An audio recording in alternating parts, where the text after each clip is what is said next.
আমার বউ ভাবে আমি একটা মেশিন, বউ আমারে দেখাই দিছে রান্নাঘরের বেশি।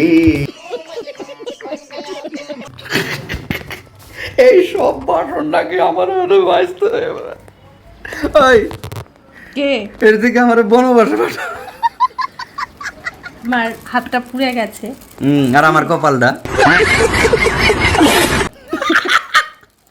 আমার হাত পুড়ে গেছে তো যেমন আমার কপাল অনেক দিন আগেই ছেঁচড়া পুরা একদম বেগুন পোড়া হয়ে গেছে। এগুলো দায়িত্ব। আমার হাত যেহেতু পুড়ে গেছে, আমার বর আমার অর্ধাঙ্গিনী না অর্ধেকটা অঙ্গ, ঠিক আছে? তো হ্যাঁ আমি তো তাই কই, আমি ডাইনার দেমাজি তুমি বাবার দেমাজি। তো বলছি না যে আমি উসুক বিসুক করলে ও সুখ বিসুখ না, ও সুখ আমি বিসুখ। তো এমনি বলছি। আল্লাহ তুতলা চড় তুমি সব ভুল করে তাও স্বীকার করে না, ভুল ভাল কথা কই। ও সুখ বিসুখ। উসুক বলে আমি এমনি ব্যঙ্গ করে বলেছি এটা। হ্যাঁ ঠিকই, ব্যঙ্গ তো করবাই, দেখতেই তো ব্যাঙের মতো।